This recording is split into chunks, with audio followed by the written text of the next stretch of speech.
Hello and welcome to Weird Around Illinois. Today we're going to talk about our latest Bigfoot hunt, but this is a different kind of Bigfoot hunt. This time we were taking part in a radio promotion, local radio station called Rock 95.5 out of Chicago, and it turns out one of their radio hosts, a guy named Klinger, is a Bigfoot enthusiast. And so he decided that he was going to have a Bigfoot hunt around Chicago by hiding what is essentially a Bigfoot somewhere in the greater Chicagoland area. The prize, this thing ran for a total of 4 times over 5 weeks. And the prize was $250 for each week that you find the Bigfoot. Those 4 prize winners get thrown into a drawing to win a trip to Fairbanks, Alaska to look for the real Bigfoot. Basically what happened was at 3 o'clock every Thursday, Klinger would start giving out clues as to where the Bigfoot might be, and people would start hunting. And so we decided to take part in this hunt, and that's where things got weird. So week 1, I remember we were all fired up. We were all excited. We were convinced we were going to be the ones who found the Bigfoot. Yeah. Even though we had no idea what we were really doing at first. Yeah. And, a little secret about us, I think this applies to all 3 of us. We hate Chicago. The city itself. We really don't like driving there. We don't like walking there. We don't like being there. Yeah, at all costs, we will try to avoid the big city. So as we're putting clues together with this first one, we're all sitting there thinking, please not Chicago, please not Chicago. Please not Chicago. We're sitting at our various computers and phones, and just I think we had the Alexa playing 95.5 so that we heard it through most of the house, and we're trying to get these clues together. Admittedly, we were not prepared for this. It was we kind of, after the first clue, I think we had an idea where it was. I think we were heading toward Tinley Park. Mm-hmm. We got that off the first clue, I believe, like you said. Yeah, but we didn't move. We were like eating and letting the dog out and getting our stuff together. Yeah, we were being pretty slow to obviously get moving into the car and getting out there. And I'm not sure that we were quite confident enough to say that was where we should go. We thought we still had some places to move to, like it wasn't the confirmed place. Yeah, we'd never played the game before. We'd never heard the clues before, so we had no idea how the clues were going to be. If because he said Tinley Park in the first clue, did that actually mean Tinley Park, or did it mean that we were supposed to take one word from Tinley Park and it could have been Love's Park, or McChesney Park, or whatever other park you want to get into. We didn't want to quite commit to driving to a particular location till we had another clue or two, I think. And that kind of hurt us the first time. Yeah, and we just didn't know that we would have to have such urgency the first week. We had no idea how many people were participating in this, and frankly, how good they were. Yeah, I mean, at the time, I didn't know how big this radio station was or anything like that. I really had no idea. I knew they were a popular radio station, but I didn't know that their listeners really cared about Bigfoot.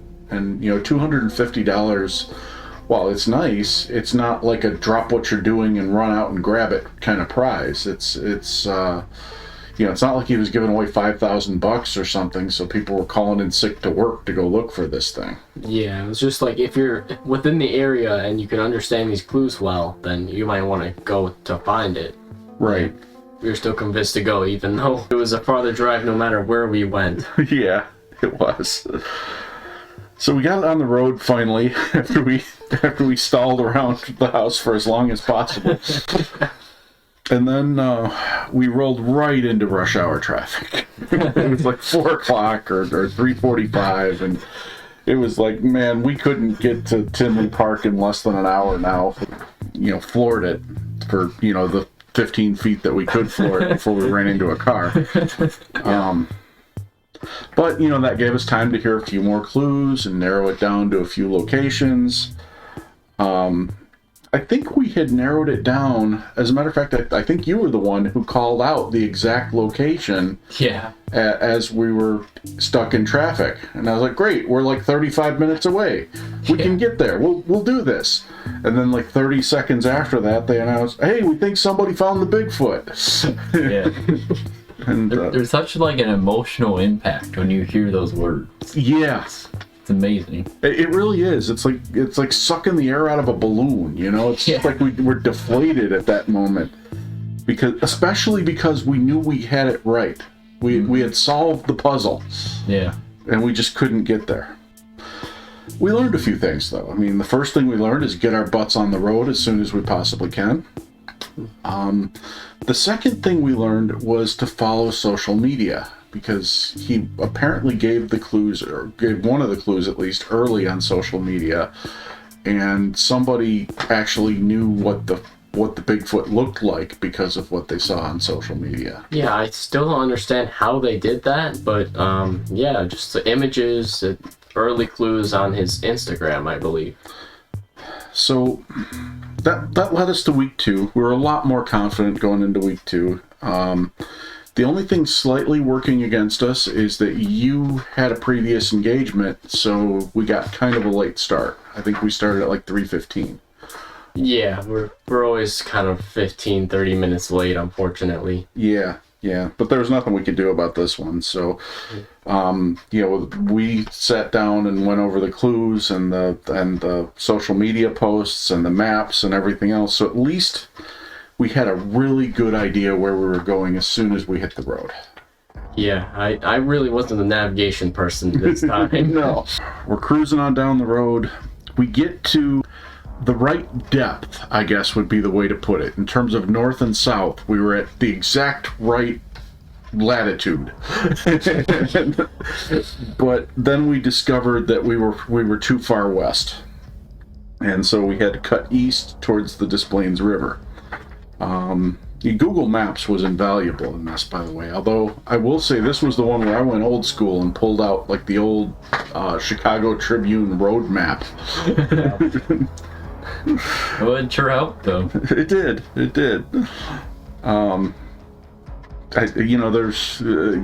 We certainly don't want to text and drive, but I had to fight the temptation to drive with like the road map open on the steering wheel.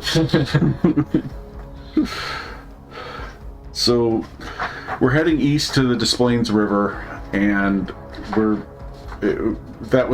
forgot the exact clue, but basically he said this thing was right near the Des Plaines River. I think we were somewhere in the vicinity of LaGrange. And as we're driving around, they announced that the Bigfoot was found. And much to our surprise, the person who found the Bigfoot is just saying, well, I didn't even listen to the clues. I just saw on social media it was sitting next to a 13, and I recognized it as a Frisbee golf course that I knew, and we just went there and got it. It's scripted. Yeah. That's exactly what it seemed like. I mean, it's crazy because like that evening, I remember looking at social media to see like what we missed. Mm-hmm. It turned out like Klinger had a different social media.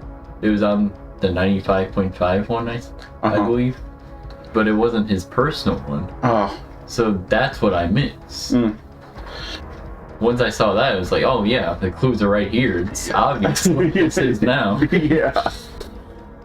So it turns out because of where it was, we had driven right by it. I mean, we passed the actual Bigfoot on the way to look where we thought Klinger was leading us. Yeah. Once more, another devastating blow. Yeah. The only good thing about that trip is I remember while we were going over the clues, I had time to get some coffee, which is always good.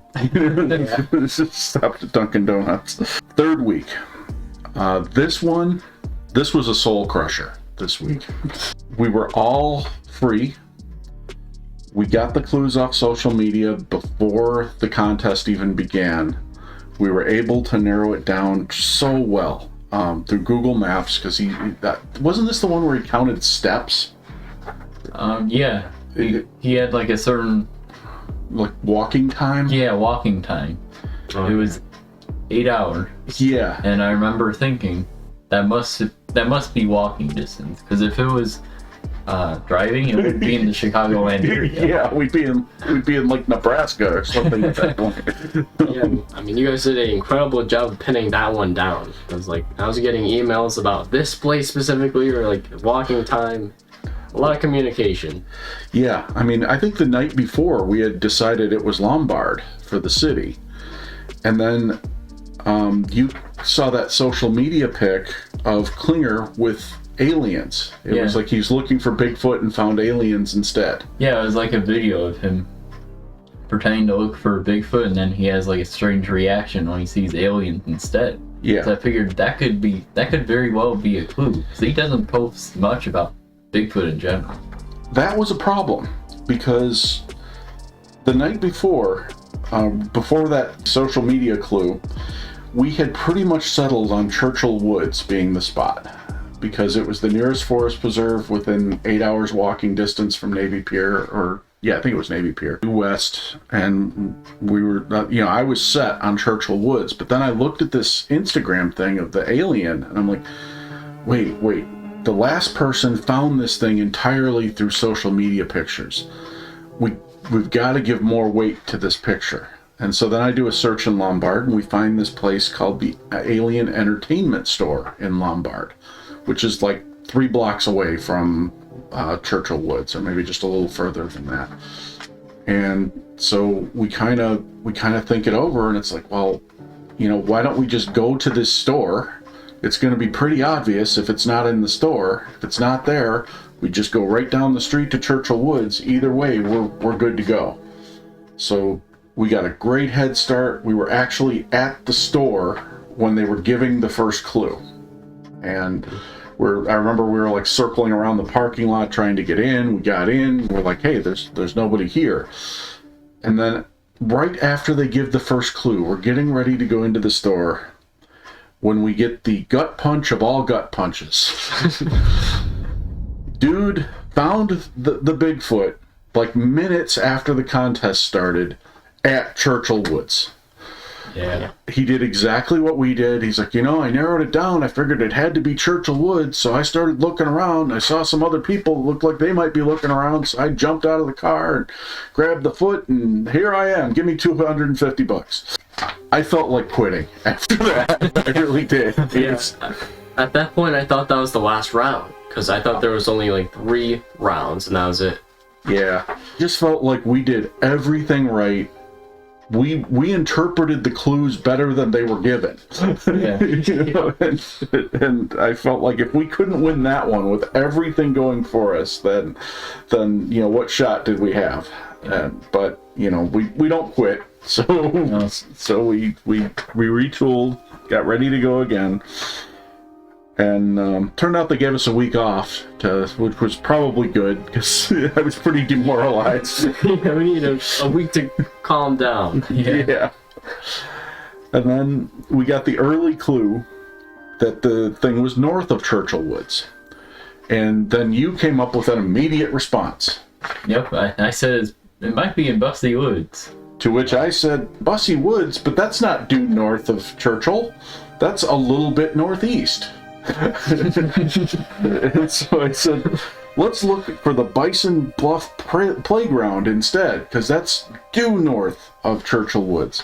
Let's just go there for our first clue, and then we'll wait and see what the future clues lead us to. We're almost at Bison Bluff Nature Playground when we get this cryptic clue where 355 meets 290, where math does something. And He mentioned something about collision. yeah, a collision and math, and so we're starting to spin our wheels at that point. Well, 355 and 290, I mean, yeah, 290 turns into 355, but that's not really near any of our targets, not real near it. And then, I get this brilliant idea. I'm like, well, we take the 3 from 355 and the 90 from 290, and we get 390. So let's go to Highway 390. And it made perfect sense because we weren't too far away from it. Yeah, because we're sitting there and we're subtracting 290 from 355, and we're adding them, and we're trying to figure out what road numbers could possibly be, and this seemed to be the only one that made sense. So yeah, you immediately went to search on your map, and you found, I think it was the Medina wetlands right at 390. So we're cruising around the Medina wetlands. At one point, I think we're driving through people's backyards looking for this thing. We're visiting every park in the area.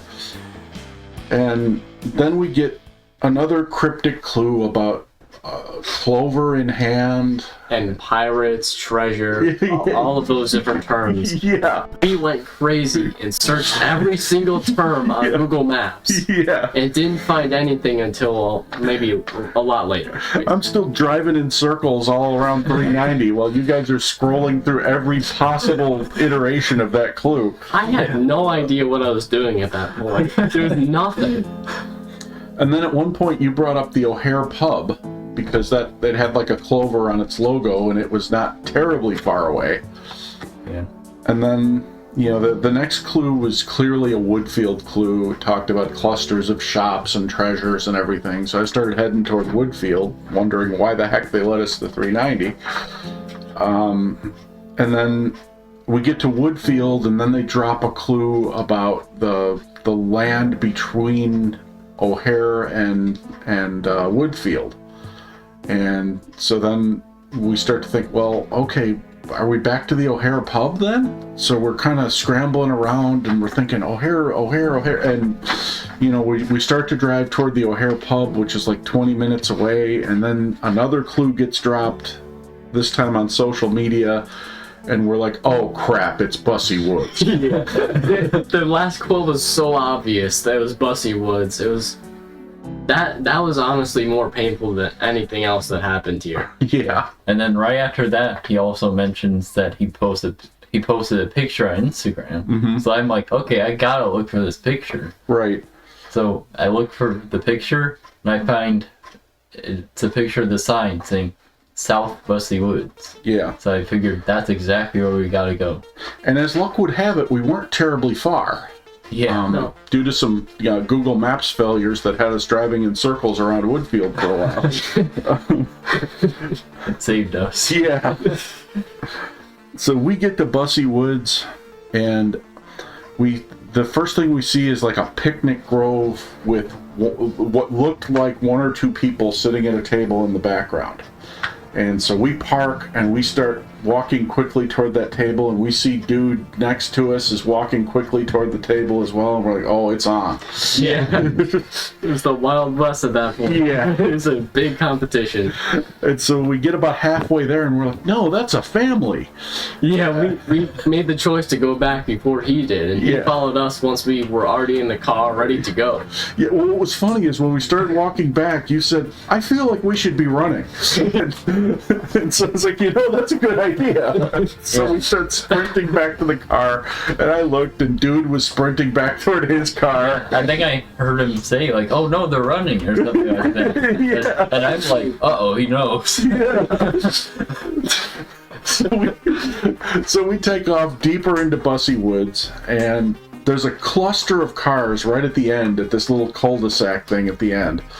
And I'm like, okay, well, if it's here, one of these yahoos is going to find it anyway, because they've already been here.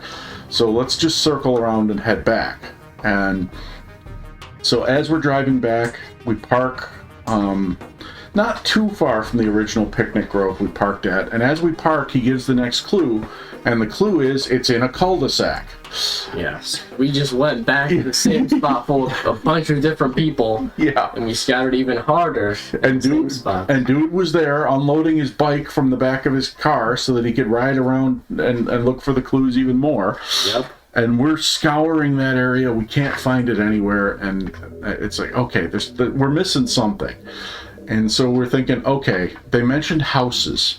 So maybe there's like a cul-de-sac right across the street or something with houses on it. Maybe we need to get out of this forest preserve. And so we start to drive out. And as we're driving out, I see one lone car sitting there with a guy in it. Yeah. And I'm thinking, that's odd. And so we park not too far from that car, and we get out, and I look, and I'm like, holy crap, this is a circle too. And so we notice there's like a slight circular formation to the road at that point. And so I say, well, let's check this out. And so we start looking around, and we're searching that whole area. And one segment of the area. Yeah. Yeah. We were like the north segment of the area. As we're coming down to search the south segment, we see dude on the bike waving the foot and saying, I found it! It's over! And he goes to the guy in the car, who was in fact the radio station guy, and tells him that, he found it. And they proceed to do the interview. We realized that the guy on the bike had come to that point because he was following us, as he had been ever since we got there. And we basically did all of his homework for him. And he found the foot. Yeah. I believe his name was Carlo. The only thing I will say for him is that he gave us kind of half of a shout out on the radio, because they asked him, did you see anyone else looking out there? And he's like, yeah, I saw like a guy with his 2 kids out there. And I was like, yeah, that was us. I mean, after that, I think I was like depressed for the rest of the night. I mean, that one broke me. Yeah, although that was also very earth-shattering, you'll notice that every week we got slightly closer to Bigfoot. Mm-hmm. We did. And I'm almost convinced that if we got a 5th week, we would be able to get it. I agree. There's such a pattern to this that we keep improving every time. Yeah. We would. Yeah. Yeah, honestly, this one didn't hurt me as much as the 3rd week did. Because I think because we were so close this time, and I knew that it was just pure dumb luck that this guy found it. And it by all means, it should have been us who found it. But, I am disappointed that we don't get a chance to go to Alaska, but the trip was for 2, so we would have had a heck of a time deciding who was going. Well, I would have, my point would have been that, I have other stuff to be doing. Yeah. You guys would obviously go. I wouldn't even, we wouldn't have a debate. I'd let you guys go. Oh, now you tell me. If I'd known that before, I would have been really depressed. So, I mean, in conclusion, I mean, it was a really fun contest. I thought it was a great, one of the funnest radio promotions I've ever taken part in. Yeah, it's a rare occurrence that Bigfoot hunters will never forget. Yeah, definitely. Yeah. It's a highlight of my week. Yeah, me too. All those weeks. The only thing that disappoints me is, aside from maybe the 1st and 2nd week, it really sounded like the others who won weren't like Bigfoot enthusiasts. They were just like radio contest people. They were just like, hey, free stuff, let's go.